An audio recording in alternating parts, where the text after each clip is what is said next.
Hey friends, so we're back with Lesson 7, playing around with type for the 2013 textbook. And the next part is not going to be super easy. It is a smaller thing and the book does it very awkwardly. So keep that in mind. Be prepared to pause, take notes, maybe retry the things a few times. So we're on page 233, and we're creating and applying text styles. Not textiles like you wear, but text space styles. So there's two different types of text styles. There's paragraph and characters. So the paragraphs, they retain character and paragraph attributes and apply them to entire paragraphs. This is like if you have some paragraphs that are always indented, if you're doing block quotes and stuff. Typically, you're not going to deal with giant bodies of text in Illustrator. If you're dealing with a lot of text, that's best done in InDesign. The formatting is pretty similar in InDesign, so once you understand it here, when you go into InDesign, it makes a lot more sense. Character attributes, which are a little bit more important for Illustrator, because you're using like Illustrator for like one poster or a postcard. You're not doing huge bodies of text for a news article. But the character is applying the character attributes to selected text. So this first part is applying a paragraph style. And we're just going to zoom in a little. Oh, we're going somewhere. There we go. So make sure we're on artboard 1. And we're going to click on we're going to use our type tool, keyboard shortcut T. And we're going to put our cursor right above the animal zoo.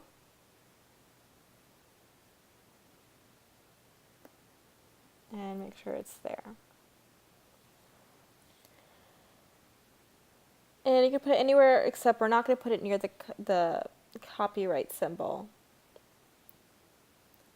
So we're going to open up the paragraph styles button. So we're going to go to window, or the panel, window, type, paragraph styles.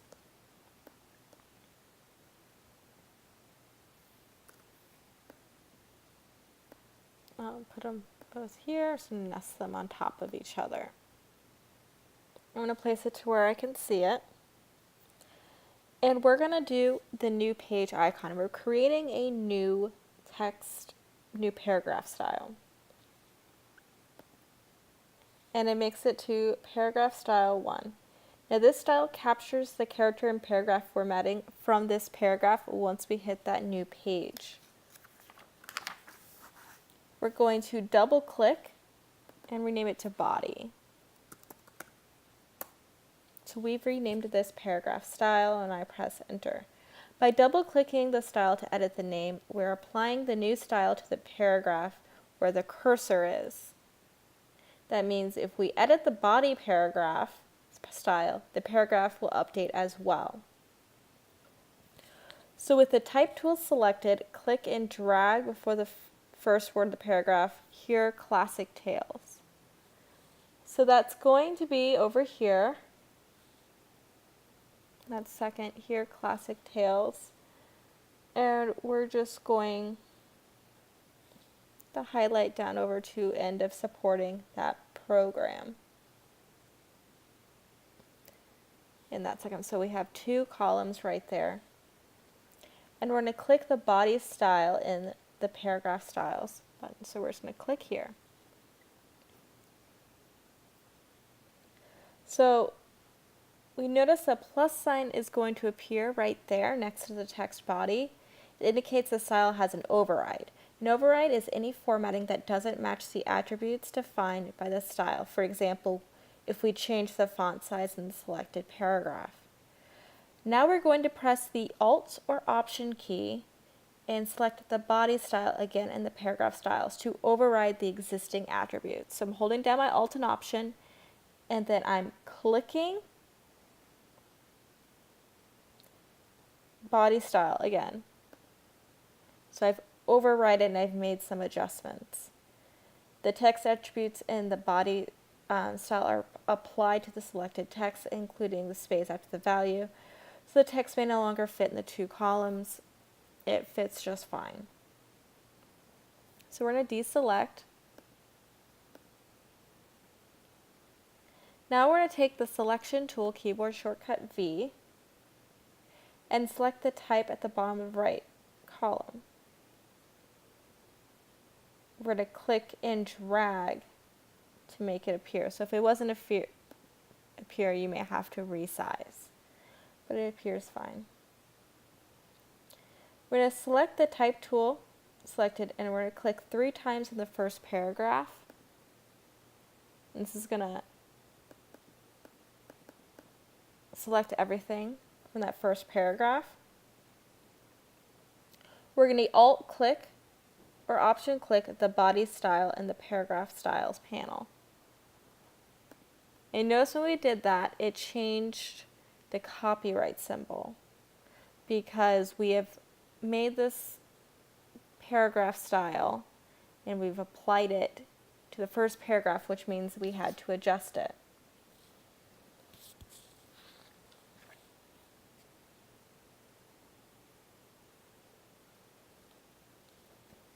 So after creating a paragraph style, which doesn't look like we did much as evidence of, we're going to easily edit the formatting. So we're going to double click to the right of the body in the first paragraph style. So just double click here. And this is going to open up. And there's some different things, general. Basically you can change characteristics here, format. So if I want everything to change to a different font, like if I click strike through, it would put an underline everything, if I can see that there, anything that has that text file applied to it. We're going to take it over to indents and spacing. So we're going to, at the bottom, leave everything the same, except change the space after to 8 points. And notice it kind of cleared some space up. And notice that my preview is checked. If your preview isn't checked, you wouldn't be able to check this until you click OK. And this looks good. And I'm just going to do Command S to save. Very small edits, but it worked.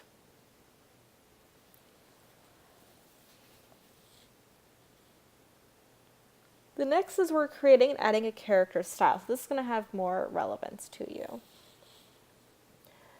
So we're just going to click and highlight the animal zoo right there.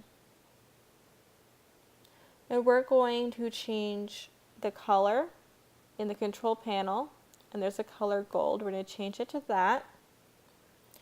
We're going to change the weight over here from semi-bold to italic.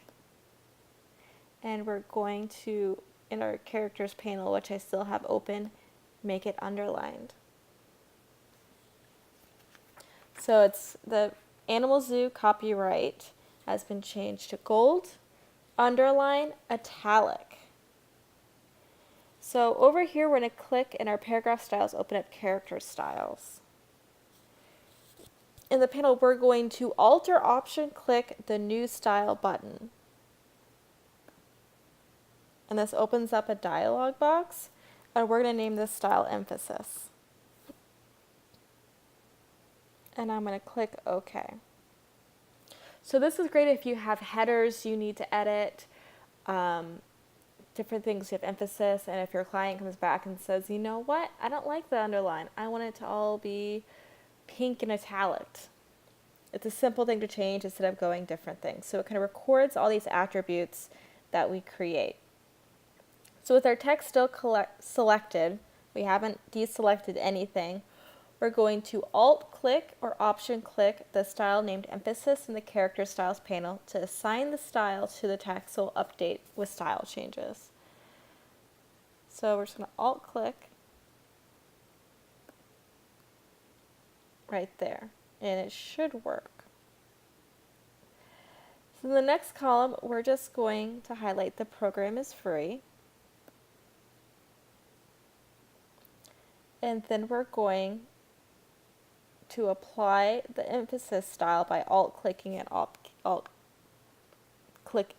or option clicking the text emphasis in our character styles. And so once we've done that, it's made those two right there. Cool. So let's say our client comes back and says, you know what? I don't like it being italic. Let's just make it regular. So we're going to double click emphasis in our character style. And then we're going to go change font style. So basic character formats from font style. And we're going to change it to regular. And you're going to click. And since I preview's on, notice it's changed those two fonts right there. And we're going to click OK, Command S to save.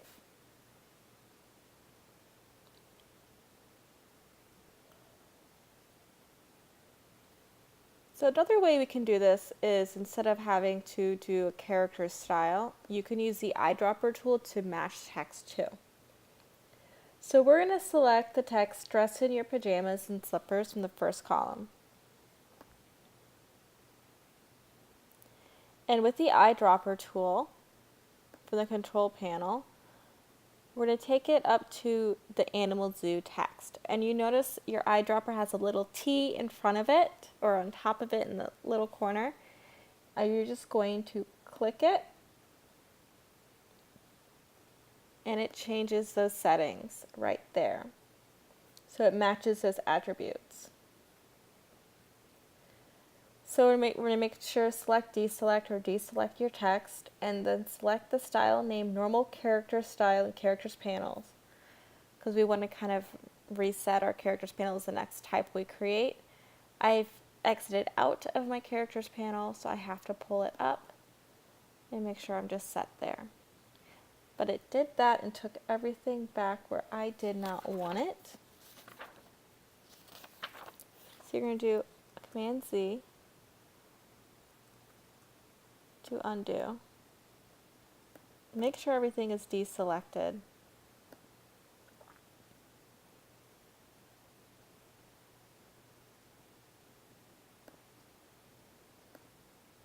All right. So the next we're going to work about with warping text. So we know how to do text in certain boxes and adjust the text through here, but we need to do this kind of warp text up here, this animal zoo, and then this zoo circle. And those are our next steps. So we're going to go down to Safari Zoo. And we're going to select our text. And we're doing an envelope warp. So we're just going to warp the text a little. So we're going to just select a zoo. Make sure zoo highlighted. We want zoo to be big. So we're going to take the zoo text to 66 points. It's a little big, but we can resize it in a second. And we're going to take the leading value from 79 to 52 points.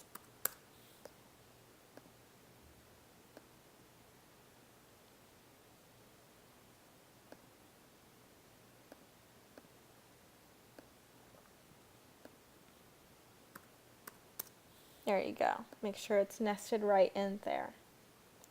So with our selection tool on here, we are going to go in our control panel. We have type, the color, character, paragraph, etc. And we're going to take the make envelope. It is sort of like a 3-column, 2-row thing that's kind of got a warp to it. You're going to just click it, and it's opening up this little box where you can make adjustments. I'm just going to drag it over here and select preview, and you notice we can just kind of play around and make all sorts of fun adjustments. There's different styles. You can play around with your text. We're going to take it to arc upper. Our horizontal and vertical distortion are going to be 0. And our bend, we're going to take it from 50 to 20. So now we have a nice little edit there, and it's looking pretty good. So our client comes back and they say, you know, I kind of want Safari to have a higher bend, a higher arc to it, which is fine. So we're in our control panel, we have so we can make changes or edit the contents. So you have envelope warp, all sorts of other things. We can take the bend, the distortion, etc. And then we're going to click the edit content. So it looks like a little star right there. And let's say, you know, we want Safari to say animal, because this is Animal Zoo and not Safari Zoo. So I'm going to take that text to animal, all caps, right there. And now we're going to go back to edit envelope, which is right next to the star one in our control panel. And with animal there, we're going to take our bend up to 28 to have a little bit of a higher arc. And still our vertical and horizontal distortion is 0. So it moves it up on the artboard, and we're going to kind of resize it because we kind of want it to fill this space. So we're going to hold down Shift and drag so it fills the space. You may want to nudge it over with your keyboard. You don't want it to be edge to edge and have a little bit of breathing room between the black box and where the text begins. And we're going to kind of hold down Shift and the black object behind it. See that little tiny blue line? And we're going to go to Align. We're going to align to Selection. And we're going to align horizontal centers and vertical align centers if you weren't able to nudge it just right. And that's how we do sort of envelope warps and nest things up next to each other. The next is we're creating type on path. So if you go to the top where Zoo Tails is, you have this little path here created with curves with the pen tool. Bringing back that pen tool that you guys loved so much. And we're just going to select it. We notice that nice selection there. We're going to take our type tool, and if you notice you hover over this line, it says path and a kind of little wonky tilde looking dotted line thing, and that says we can add text to this path.